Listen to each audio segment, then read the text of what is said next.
Hello there, this is Benny. And this is Kyle. And you're listening to The Doctor's Watcher. The podcast where I watch Doctor Who and I tell you about it. And listeners, if you're wondering why I leaned into the hello there in the beginning, it's because we're recording this on May the 4th. Happy Star Wars Day, Kyle. Indeed we are. Happy Star Wars Day, Benny, and happy birthday to the Star War. Yes. As Tim Russ has told us the story of the birthday of Star Wars, yes. And Kyle, may the 4th be with you. And also with you. We lift up our hearts. we lift them up to the Force.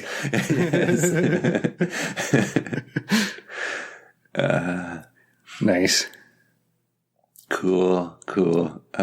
Yeah, so Kyle, what have you been up to? All right, so my new job, I think I talked about having got a new job last time we recorded. Yeah, I think so. Congratulations again. Thank you. I asked them if they would buy me a monitor, like a computer monitor.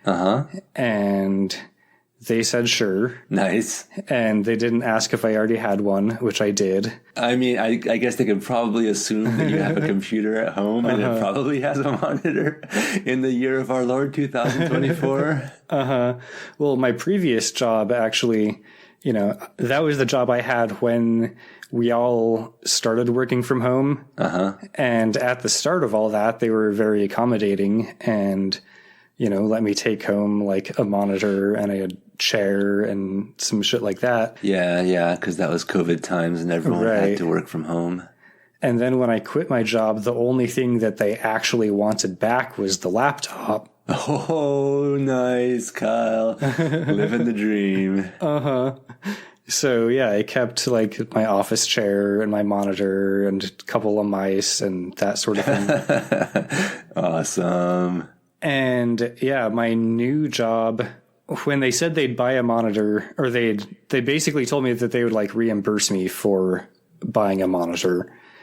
And I asked some of my friends on Discord what I should get, and they pointed me to this one that was like a unique aspect ratio. It was a 16 by 18 instead of 16 by 9.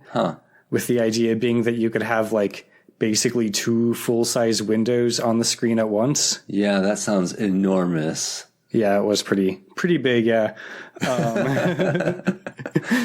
It seemed like it might be useful for development. As an engineer, I was imagining a front-end engineer, like having the browser on the top half and then like the dev tools on the bottom half. Sure, yeah, I could see that.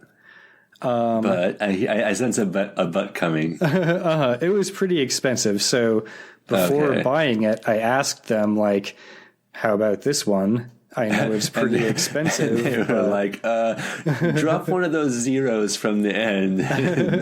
Maybe we'll reimburse that. Yeah, they basically said, like, they'd be happy to reimburse up to the cost of, like, the standard monitor that they generally buy for people. Yeah, which, I mean, that's fair. Yeah, it is totally fair. But that's, like, less than half the price of the big fancy one. I had a feeling. So I thought about it for a day or two, and then I was like, I'll just get the standard one that they usually get for people. Okay. I didn't want to, like, spend a bunch of my own money on it. But you can still do a 2-monitor setup, right? Like you can have 2 next to each other. Or I guess even if you really wanted that over-under setup, you could just buy that type of monitor stand or arm or something. Yeah, so I told them I'd just get the standard one. They ended up just buying it for me instead of like me buying it and then reimbursing me. Yeah, that makes sense. And turns out it's fucking huge. Nice.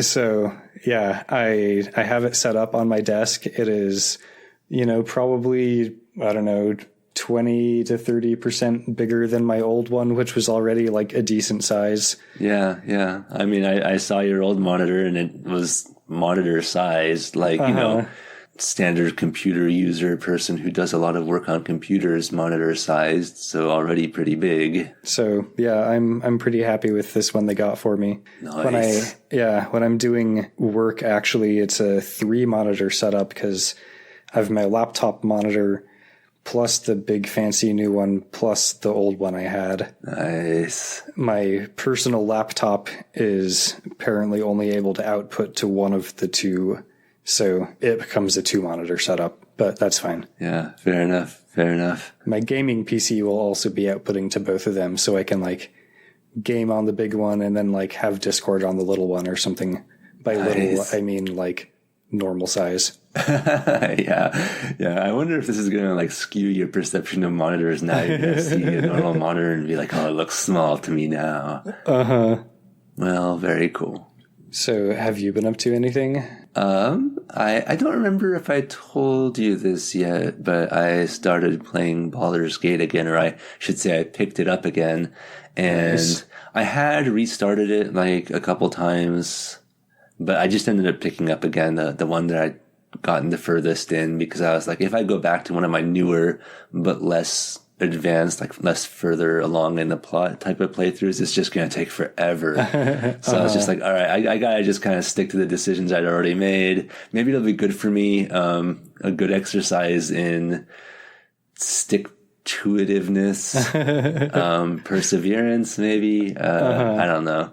But yeah, I'm doing that now, and we just had all right, listeners, plug your ears if you're worried about spoilers for Act 1 of Baldur's Gate 3, but we just had the big party that the tieflings throw for the PC and their party, so yeah, and finally did that. May I ask who you spent the night with after the party?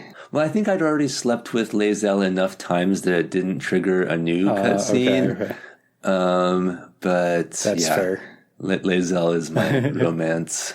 Nice. Or I missed something and now she, resents me for not having slept with her at the party. I don't know. I have officially finished Act 2, but not really started Act 3. Nice. And remind me who you're romancing? Or wait, you also, I think, at one point told me that you were thinking about installing a Polly-Amory mod where you can just romance as many people as you want. So what did you end up doing? I may have installed that mod. I'm not sure if it worked or not. But I've been romancing Lae'zel, and I think I might... Yeah, because we both were, yeah. I've had my eye on Shadowheart though, and I think that might also be starting to go somewhere. Oh, nice! I hope the game lets you start things so late along in the plot. I almost said so late in the game, but I guess literally. Well, there's always mods and editing your save file and things. Yeah, to spice things up a bit. I do use the mod that allows everybody to be in my party all the time instead of having to send people back to camp and pick and choose who's going with me. Yeah, which in some ways I guess kind of defeats the purpose of some of the things that the game is trying to do. But on the other hand, if I weren't on the PS5, I could definitely see myself installing that too anyway, just because I always want to know like what my companions think, or like if there's a line that they would have said or something like that. So, and I like having them along. I like having my friends with me. Yeah, totally. Or if they're going to argue, I like that too. I don't know. I just feel like I'm getting the full experience. I also always do all the dialogue possible, or at least almost all of it with Baldur's Gate 3. That may break me of that habit because there's so much. Yeah. But I feel like I've paid for the game, so I need to experience all of it. Give me all that dialogue. Speaking of giving me all the dialogue, Kyle, why don't you give me and our beloved listeners the dialogue and the plot and, everything else from this episode of Doctor Who? Indeed.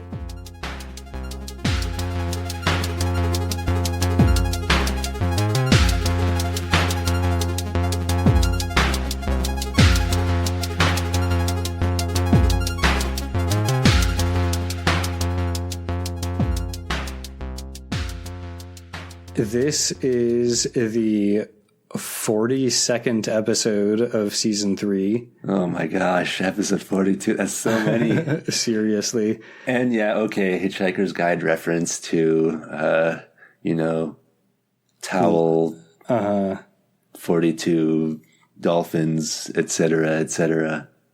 This episode is The War Machines, Part 1. War Machines, yeah. And, of course, as the first part of a new serial, I will mention that it is written by Ian Stewart Black, who may sound familiar because he also wrote the serial that we just finished. He's double billed. Uh-huh. And it's directed by Michael Ferguson, and it's the first Doctor Who serial that he directs. All right. Good luck, Michael. Welcome to Doctor Who, Mr. Ferguson. I think he directs 4 serials altogether, so... Okay, yeah. We'll hope he does a good job.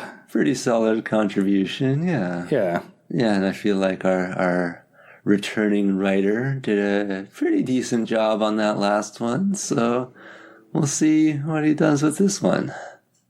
So, Kyle, Hope Springs Eternal. Tell us, how'd you watch it? I have good news. I watched this one on BritBox. Yay! I mean, that's usually what the good news is, yeah.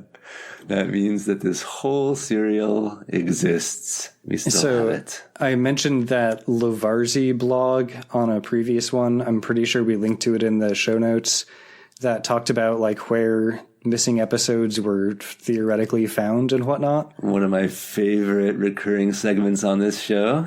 So I just wanted to quote that blog. It says, all episodes of The War Machines were returned to the BBC from Nigeria in 1984, but with a number of cuts.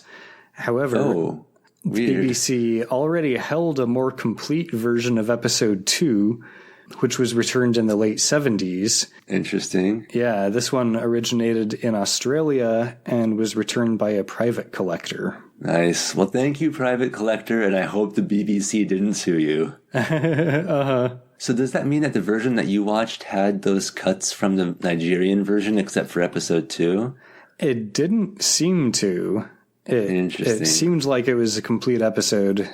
So, yeah. But how would you know if, I mean, unless you're checking the runtime or unless the cut is very obvious. Yeah. Maybe those editors were just very subtle.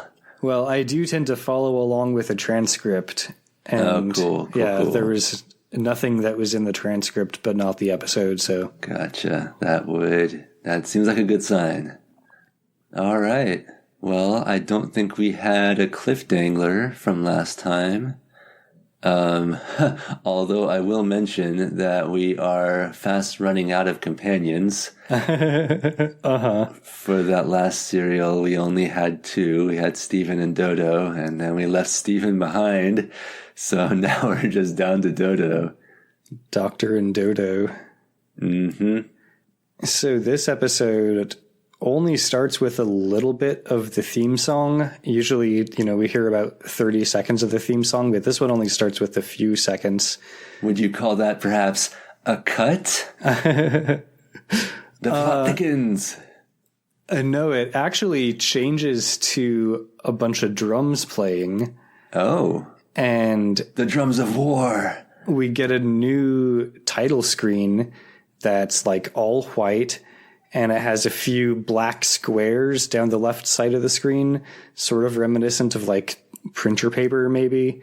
Huh. Okay. And yeah, the title. I mean, old printer paper. Listeners, if you're young, ask your parents. The title, The War Machines, and the writer's credit both appear in like computer font, basically. Wow. High tech. And then the TARDIS materializes on the sidewalk of 1960s London. Oh. And the Doctor and Dodo both step out, and the Doctor hangs an out of order sign on the TARDIS door. That should keep people from investigating. Uh-huh. There's a tower, like in the distance, that they start to admire. This is apparently the BT Tower, is what it's called these days. At the time, I think it was called the General Post Office Tower.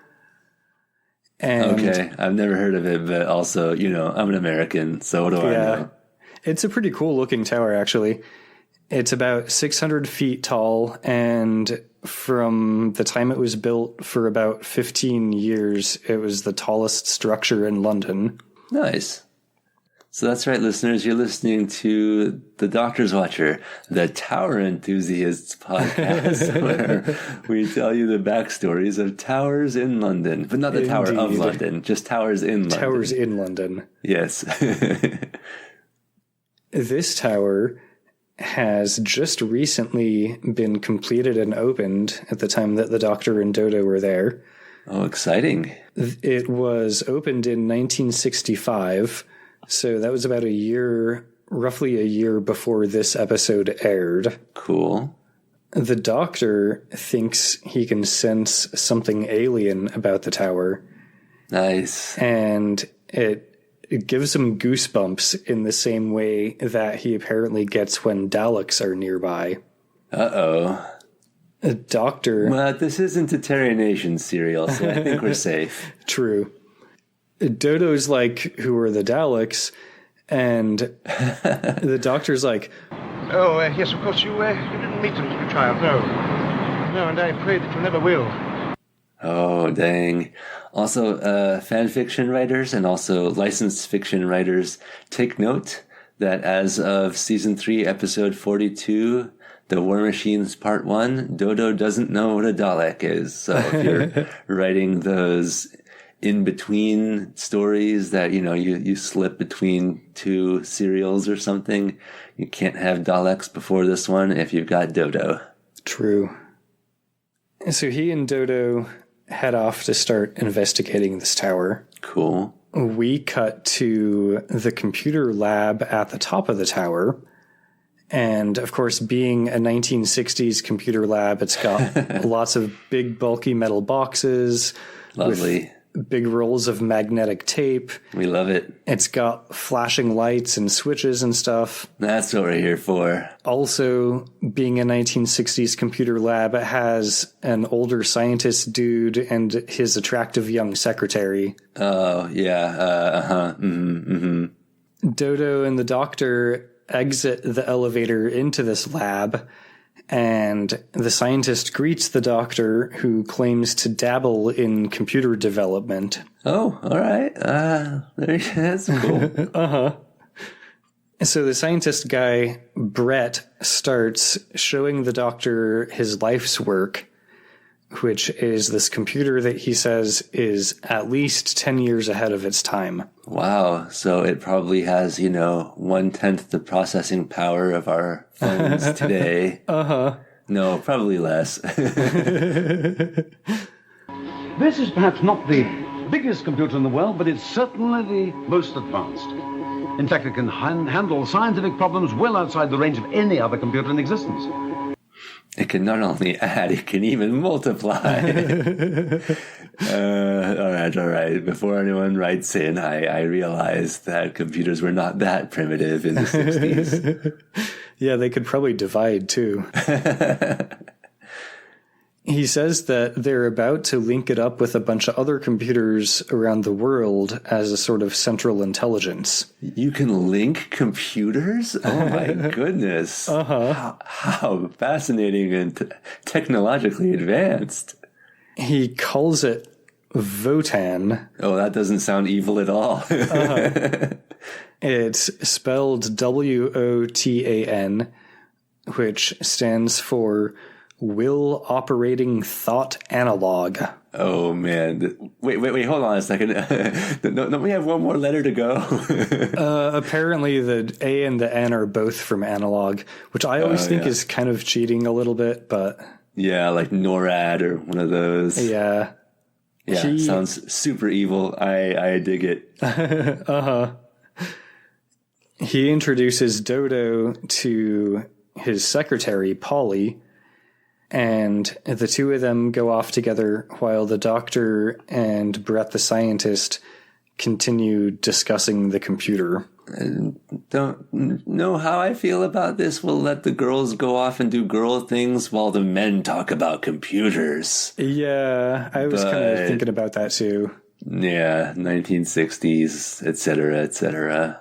The scientist claims that he's developed a computer that can actually think and that never makes mistakes. Unlike those foolish people, foolish, fallible humans. What are we going to do about those, Wotan?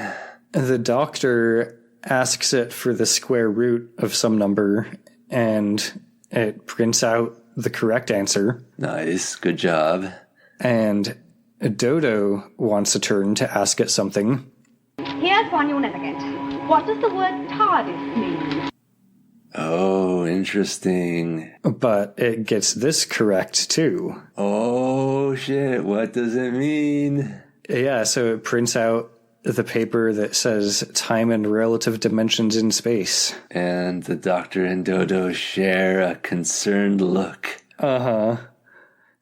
Dodo actually seems to kind of disassociate for a few moments. Okay.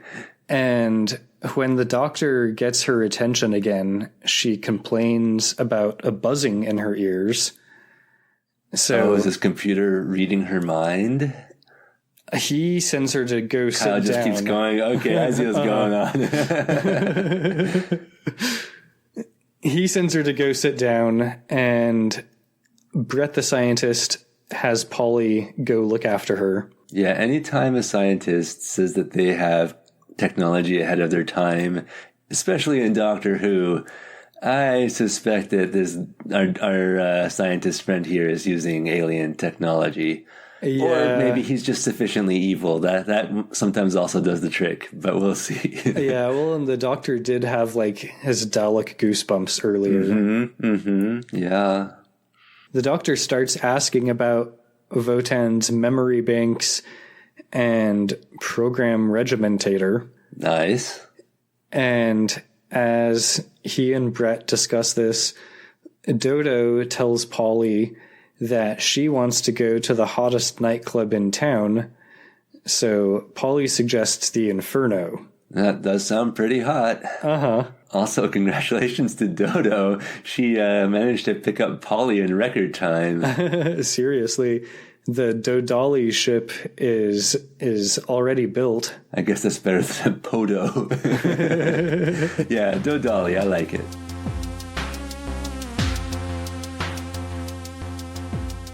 Hey listeners, after a hard drive failure, I'm recording a few new mid-rolls to finish out Season 3.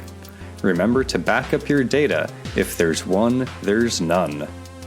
And also, tell your friends about this podcast and give us a nice rating and review. Back to the show. Bye.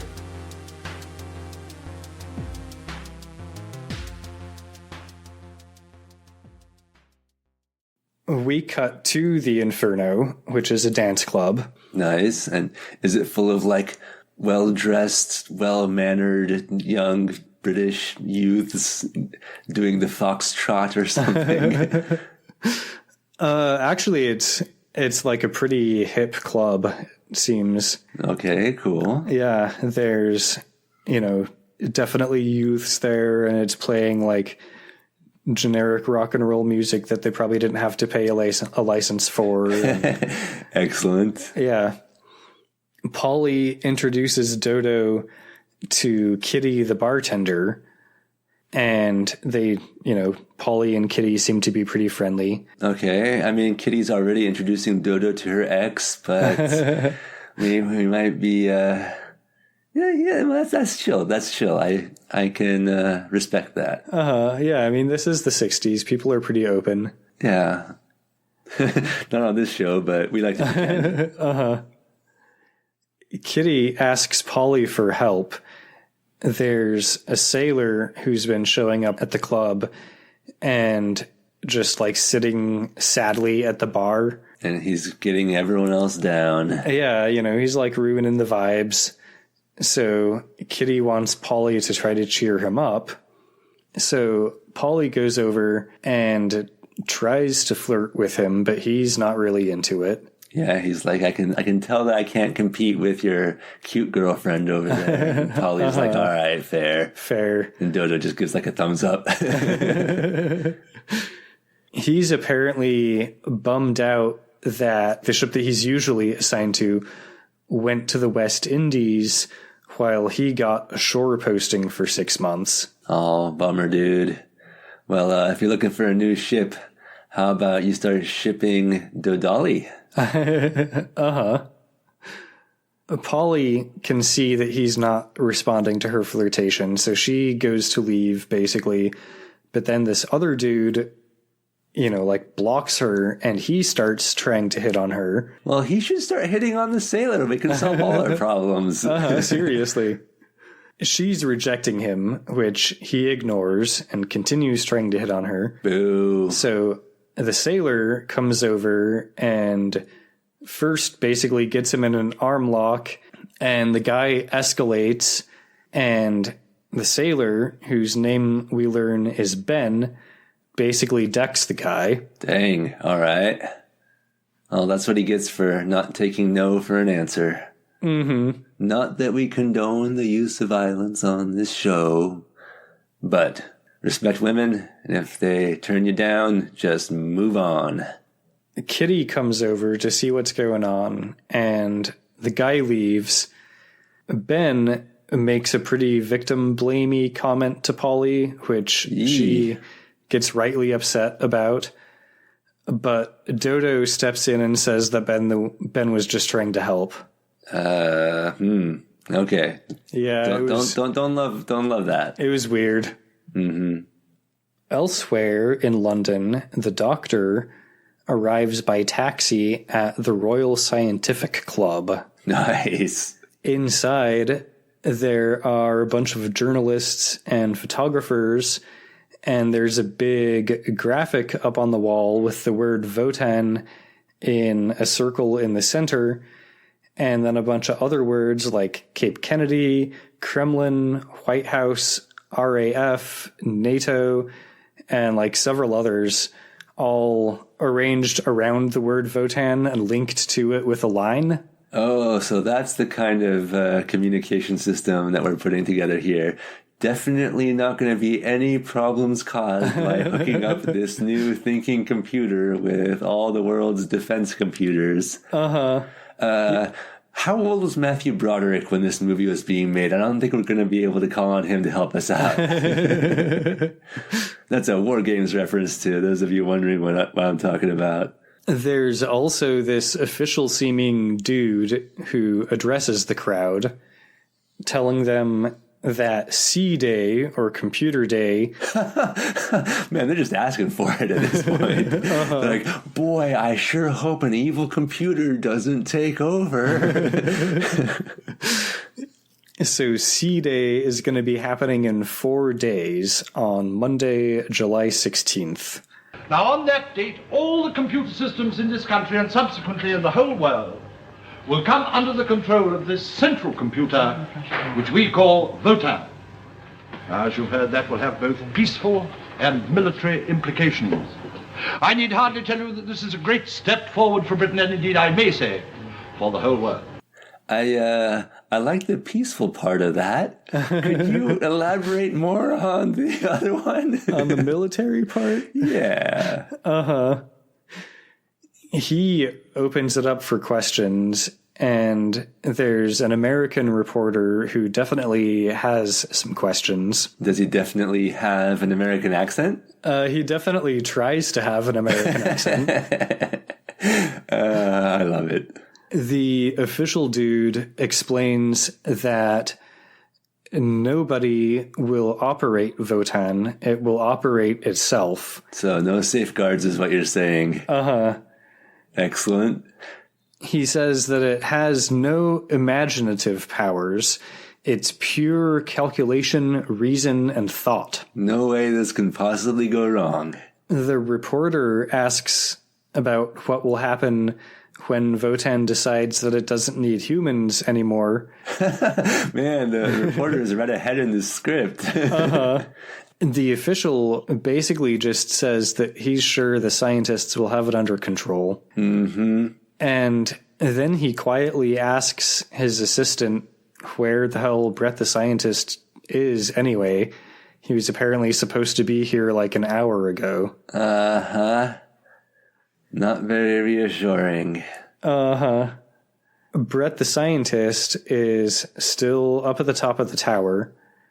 He's on the phone with someone telling them that he really has to go. He's very late for an important meeting. Mm-hmm. He hangs up the phone and he's about to leave, but then he summons, I guess, the security guard because he has felt all day like someone is there in the tower watching him. Uh-huh. And the security guard or whatever reassures him that the two of them are the only people there.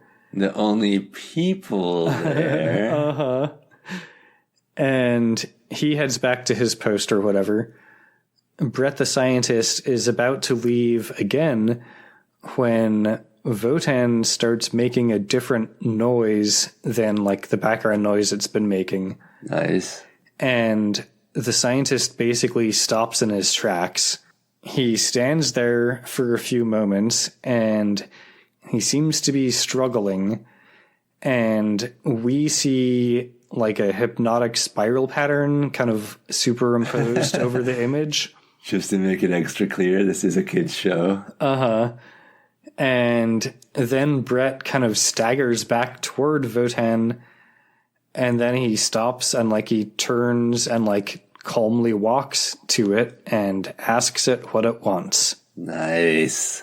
I suspect you were happy that this episode still exists, because it sounds like that sequence may have been kind of excruciating to try to piece together through a reconstruction. Yeah, definitely. I'm sure that if there was a reconstruction, it would have had to have like the action subtitles saying what's happening.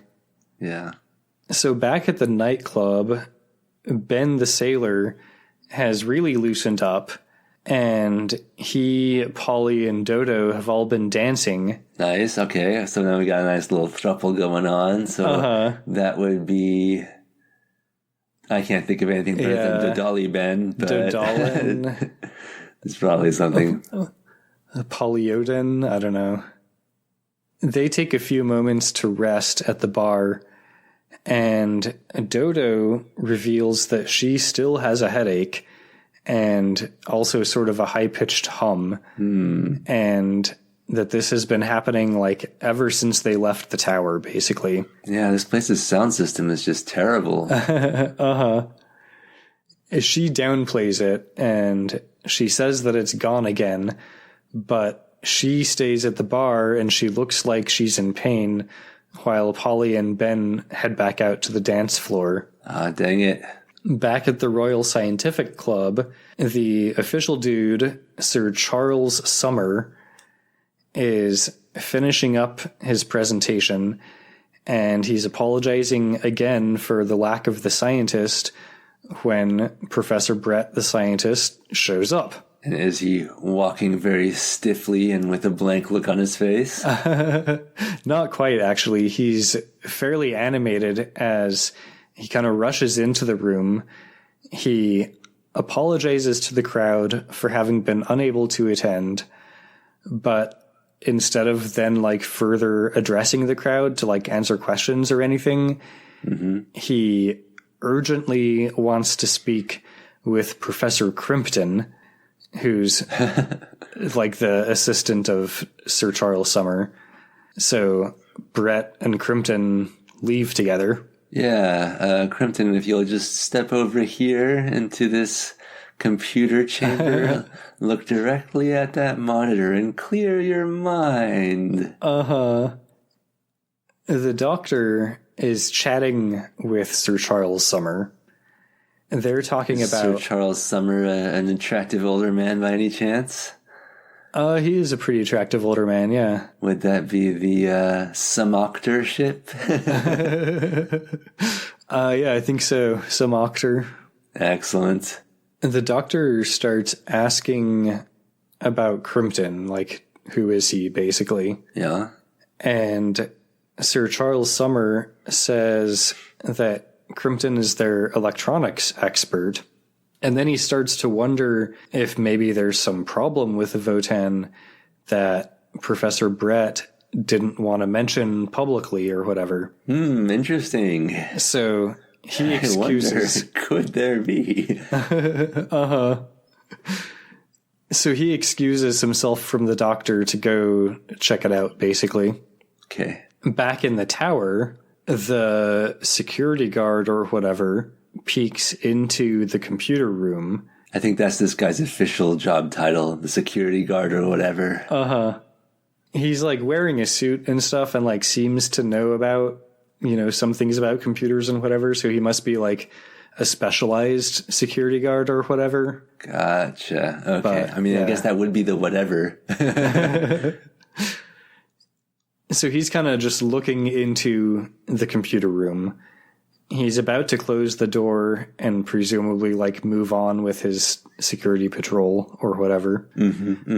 But then Votan starts making its different noise. And it's mind control noise. The guy holds his head in pain and starts kind of staggering toward Votan. Nice. It makes a few more noises, and he says that he understands, and then he picks up the phone and he calls the Inferno Club. Oh, interesting. I like the staggering when holding your head. It's that classic, there's something in my mind type of pose. Yeah, totally. Get out of my head, Charles. Kitty answers the phone and then gives it to Dodo, saying it's for her. Dodo says hello a few times, and we cut back to the lab and we see the security guard or whatever plugging the phone into Votan. Oh boy, all right. And then we cut back to the club where Dodo grimaces in pain for a few moments and then says that she understands, and she hangs up the phone and walks out of the club. Oh man, it's spreading. So Brett takes Crimpton back to the tower. Crimpton is not really happy about this, but he says he'll go along for a few minutes. Crimpton, you don't want to see the most advanced computer in the world? You're an electronics expert. You were at this. I don't know. I think it's more of like, do we have to do this right now in the middle of like this party that we were at that you were supposed to go to also, and like that sort of thing? Actually, you know what? Yeah. I mean, given the choice between going off or staying at a party with free food and drink, I can appreciate this guy's priorities. They approach the computer room, and Brett starts explaining about how humanity has failed, and Votan has determined that the world cannot progress any further with humanity in charge. So it's going to take over, and humanity's role will be to serve. I feel like we're really speed running this serial. Is this like a one-parter? And if we choose not to, I suppose mankind will be eliminated. If it is necessary. And then the words on the screen say, Doctor Who, William Hartnell. Not quite yet. They're packing a lot into the first episode. All right. That would have been a good clip thing, though. Yeah. That's pretty cool. I dig it. So Crimpton is starting to get pretty weirded out, and, that's fair. Yeah, can't blame him. He wants to leave, but then the security guard or whatever shows up and won't let him leave, like stands in the doorway to block him or whatnot. Uh-oh. So Crimpton starts shouting. He grabs the phone to try to place a phone call, but then Votan's noise, like the mind control noise, kicks in. Oh, buddy. And he drops the phone. He grabs his head in pain. It's clear that he's trying to fight whatever's happening, though. Mm-hmm.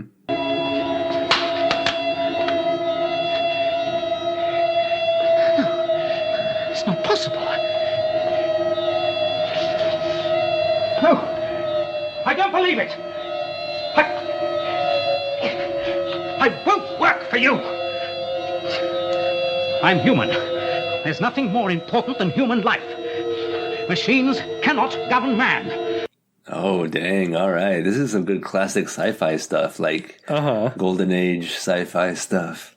But after a few more moments, he stops struggling and Votan quiets down and Crimpton asks what it wants.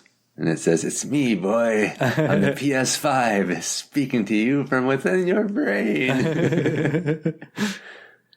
Back at the club, Polly and Ben are talking about Dodo. Polly is pretty worried because she's supposed to be looking after Dodo, and they don't know where she's gone or what happened to her. They just know that, like, you know, she got a phone call and then they haven't seen her. Mm-hmm. Very sus. And just then, Kitty notices the doctor entering the club, and, you know, this is like kind of interesting for her because they usually only get the young people at the club. Yeah. He's bringing down the vibe again. Polly explains that he's Dodo's boss. Have one on the house, Doctor. It isn't every day we get the over 20s in this place. Dig your fab gear. Fab gear. Oh, these kids with their modern slang. Polly introduces the doctor to Ben and explains that they haven't seen Dodo since she came to the bar to answer the phone about half an hour ago. Mm-hmm. The doctor looks pensively into the camera, and we cut back to the computer lab where Brett the scientist and Crimpton the professor and the security guard or whatever are all assembled. The scientist delivers some exposition that I'm sure is completely unnecessary for everybody else in the room who can actually hear him, but it's useful for us to know. Very kind of him. Much appreciated. There is one special human brain that Votan needs. The task of leading this brain here to serve Votan will be an extremely delicate matter. It has been arranged. Someone is coming. The fourth member, called here to receive orders. Interesting that they said a human brain. Yeah, isn't it? So that can't be the doctor, unless it is. Of course, the fourth member that they mention is Dodo. Yeah. She enters the room and asks for instructions.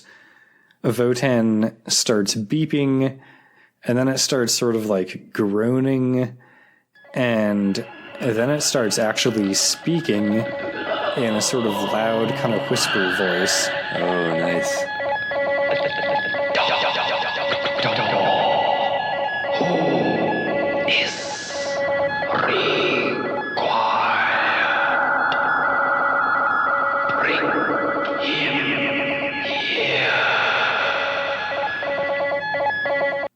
Oh, shit. I dig it. And with that, the theme music starts to play and the credits roll.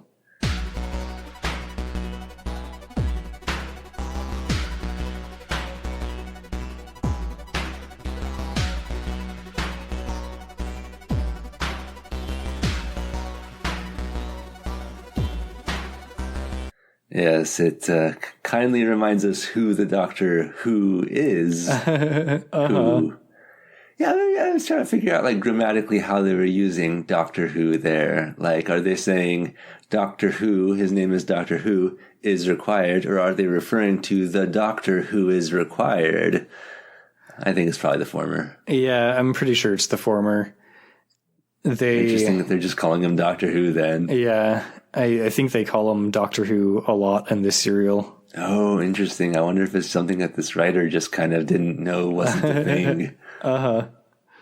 Yeah, like something how there's like one that. episode of Star Trek TOS where they keep referring to, like, the Starfleet. Every time they talk about Starfleet, they always call it the Starfleet, just because I assume that writer wrote the script that way and then no one bothered to change it. Interesting. Well, that is a good classic evil computer scenario, and I'm here for it. Yeah, totally. So what notes did you have for us, Kyle? The only end note that I have is just to note that the credits, instead of rolling against just like a black background, like normal, they rolled against a mostly black background with a big white W in the computer font that the title screen was in. Oh, for Wotan. So yeah, that was fun. Very cool. Very creepy. It's like the computer's taking over the broadcast. Well, yeah, this is fun. I'm interested to see where this goes. We could do with a little bit less 1960s misogyny, but I think we might be in it for the long haul when it comes to that on this show. So yeah, we might be. I think the only thing that will end the 1960s misogyny is when it will become the 1970s misogyny, and then maybe the 1980s misogyny. Maybe at least the flavor of misogyny will change, but I think the misogyny may be around for a while yet. Yeah. All right. Well, we would like to thank non-misogynist. We'd like to, that's a weird intro. We'd like to thank Circuits23 for the awesome theme song that he made for us. You can find his music on SoundCloud and Bandcamp, and email him at circuits.23@gmail.com. Thank you, Kyle, for watching Doctor Who and telling me all about it. And thank you, Benny, for listening to me talk all about Doctor Who. And thank you, listeners, for listening to me and listening to Kyle talk about Doctor Who. We'd love to hear from who. We'd love to hear from you. You can XYZ us at Dr. Watcher or email us at thedoctorswatcher@gmail.com. And don't forget to tell your friends to listen to us because you think that we're a great show and you want your friends to listen to us too. And while you're at it, please leave us a 5-star review on Apple Podcasts, or if your podcasting service is not Apple Podcasts but it does allow reviews, please leave us a maximum star review there too. Indeed, we appreciate all reviews on whatever platform, well, all good reviews on whatever platform you're listening on. I mean, if you, honestly, at this point, if someone leaves us like an angry review or a mean review or something, like, we'd probably do bits about it on the show. Yeah, probably. Yeah. Do what you gotta do, listeners. As long as you come back in 2 weeks for the next episode of The War Machines. Bye. Bye.